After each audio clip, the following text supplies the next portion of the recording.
आज हम BA second year fourth semester का एक टॉपिक आपके सामने लेकर आए हैं, जिसके अंदर हम पढ़ेंगे माल्थस का जनसंख्या सिद्धांत। सबसे पहले तो माल्थस था कौन? ये ब्रिटेन का रहने वाला था और ब्रिटेन के अंदर क्या था? एक अर्थशास्त्री था। अर्थशास्त्री होने के साथ साथ ये एक पादरी के पद पर भी नियुक्त था, पादरी भी था ये। इसने क्या किया था?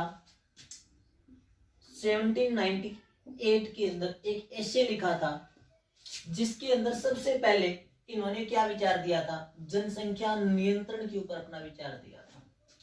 1798 के अंदर जो एसे लिखा था उसका नाम था essay on population as it effects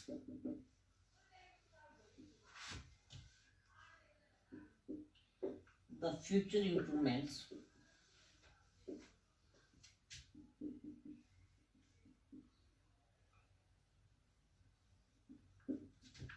on the society।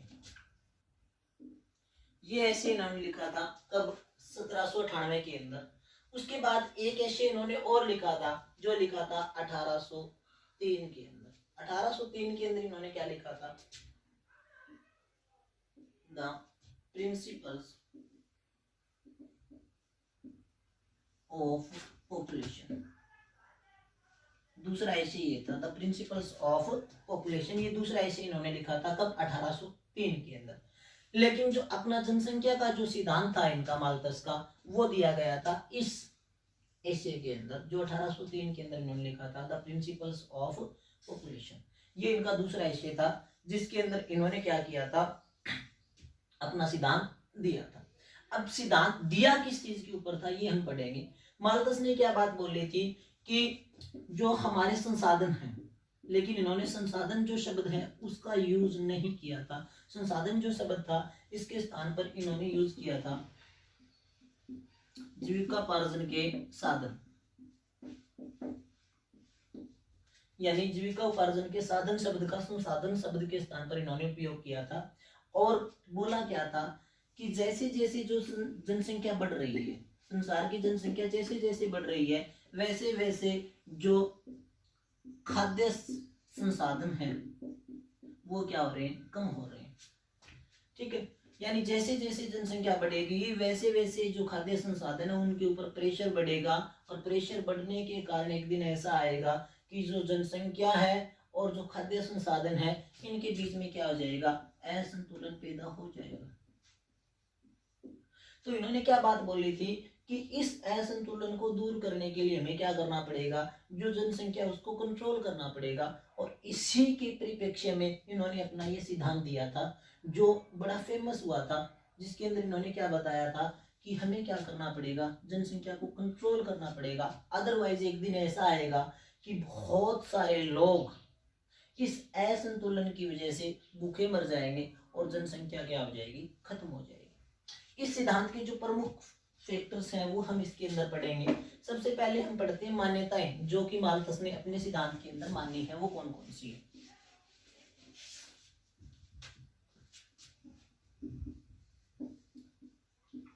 पहली जो मान्यता इन्होंने मानी थी वो क्या है कि मनुष्य के अंदर काम वासना की प्रवृत्ति पाई जाती है, यानी मनुष्य के अंदर काम वासना मतलब सेक्स की जो भावना है वो पाई जाती है। और इसी प्रवृत्ति के कारण क्या है? मनुष्य के अंदर एक प्रवृत्ति और पाई जाती है, एक इच्छा और पाई जाती है, वो है संतान पैदा करने की इच्छा।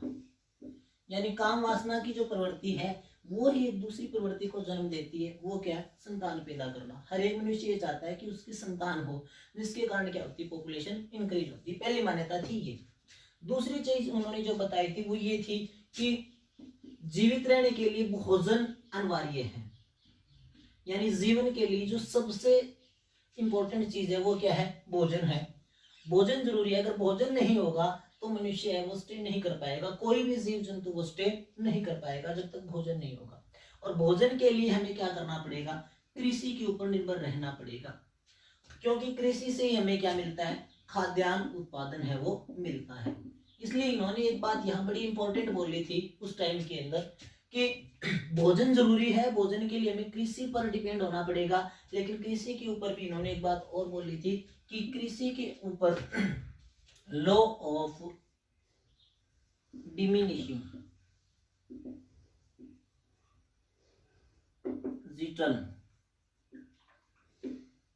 ये लागू होता है। लॉ ऑफ डिमिनिशिंग रिटर्न ये कृषि के ऊपर लागू होता है। लॉ ऑफ डिमिनिशिंग रिटर्न का मतलब क्या होता है कि एक निश्चित सीमा के बाद जो कृषि का उत्पादन है वो क्या हो जाता है, कम हो जाता है। यानी खाद्यान्न उत्पादन की भी क्या होती है, एक निश्चित सीमा होती है। खेत के अंदर चाहे हम कितने भी इनपुट्स डाल ले, कितना भी खर्च कर ले, उस निश्चित सीमा के बाद हमारा जो उत्पादन है वो इंक्रीज नहीं होगा। इसी को बोला जाता है लॉ ऑफ डिमिनिशिंग रिटर्न। यानी एक टाइम ऐसा आएगा जैसे जैसे पॉपुलेशन इंक्रीज होगी, जो खाद्य संसाधन है उनके ऊपर प्रेशर बढ़ेगा, लेकिन खाद्य जो संसाधन है उनको हम इंक्रीज नहीं कर पाएंगे। क्यों नहीं कर पाएंगे? क्योंकि जो कृषि है वो एक निश्चित सीमा तक ही प्रॉफिट देती है, उसके बाद वो प्रॉफिट देना बंद कर देती है। तो दूसरी जो मान्यता थी वो थी भोजन की। तीसरी जो मान्यता इन्होंने रखी थी वो ये बोला था कि आर्थिक समृद्धि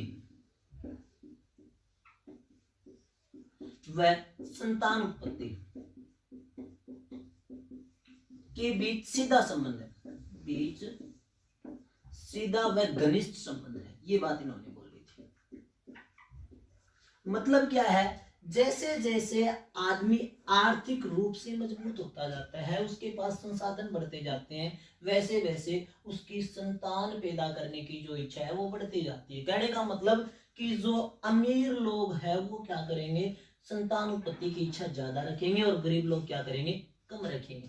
तो ये तीन मान्यताएं प्रमुख थी जो माल्थस ने मानी थी। पहली जो बताई गई थी वो क्या थी कि मनुष्य के अंदर क्या काम वासना की प्रवृत्ति पाई जाती है, और काम वासना की जो प्रवृत्ति है वही क्या करती है, संतान उत्पत्ति की जो प्रवृत्ति है उसको आगे बढ़ाती है। दूसरी के अंदर हमने क्या पढ़ा कि जीवन के लिए भोजन अनिवार्य है, और भोजन हमें कहां से मिलता है, कृषि के अंदर मिलता है। और कृषि के ऊपर एक लॉ इन्होंने बताया था, कौन सा लागू होता है, लॉ ऑफ डिमिनिशिंग रिटर्न। तीसरा जो इन्होंने बताया था कि आर्थिक समृद्धि और संतान उत्पत्ति के बीच सीधा और घनिष्ठ संबंध पाया जाता है। मतलब क्या है कि जैसे जैसे आदमी आर्थिक रूप से मजबूत होगा, उसकी संतान उत्पत्ति की जो इच्छा है वो बढ़ती जाती है। ये थी इसकी तीन मान्यताएं। अब इसके प्रमुख फैक्टर कौन कौन से है, प्रमुख तथ्य कौन कौन से है माल्थस के सिद्धांत के।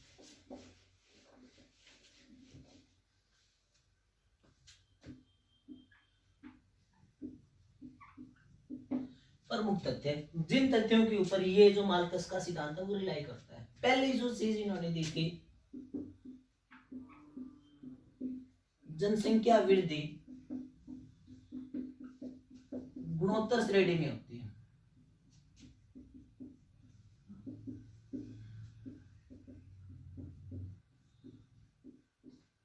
यानी इन्होंने क्या बताया था कि जो जनसंख्या के अंदर जो वृद्धि हो रही है वो क्या है, जियोमेट्रिक या गुणोत्तर श्रेणी के अंदर होती है। कहने का मतलब क्या है कि 1 से 2 होंगे, 2 से 4, 4 से 8, 8 से 16, 16 से 32 और 32 से क्या होंगे, 64।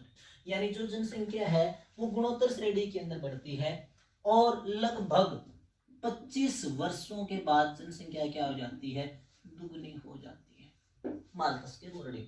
क्यों? क्योंकि जनसंख्या के अंदर जो वृद्धि है वो कौन सी गति से होगी, गुणोत्तर वृद्धि होगी या गुणोत्तर गति से होगी।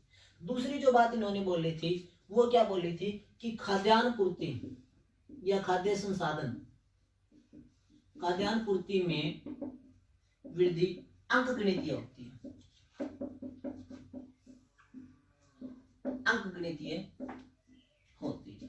मतलब क्या है, इन्होंने क्या बोला, जैसे 1 से 2, 2 से 3, 3 से 4, 5, 6, 7, इस प्रकार से। यानी जो खाद्यान्न पूर्ति है वो कौन सी गति से होगी, अंकगणितीय गति से होगी, अंकगणितीय श्रेणी में होगी।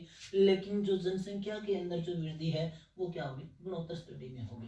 कहने का मतलब 25 वर्षों के अंदर जनसंख्या तो दुगनी हो जाएगी, लेकिन आपके जो संसाधन है वो दुगने नहीं हो पाएंगे, जिसके कारण जो जनसंख्या है और जो खाद्यान्न पूर्ति है उसके बीच क्या है, असंतुलन पैदा हो जाता है। असंतुलन पैदा हो जाएगा किसके बीच में, खाद्यान्न पूर्ति और जनसंख्या जो है उनके बीच में। क्यों? क्योंकि जनसंख्या किस गति से बढ़ रही है? गुणोत्तर गति से बढ़ रही है, लेकिन खाद्यान्न पूर्ति है वो अंकगणितीय होती। तीसरा जो इन्होंने फैक्टर दिया था वो ये दिया था जनसंख्या नियंत्रण के उपाय।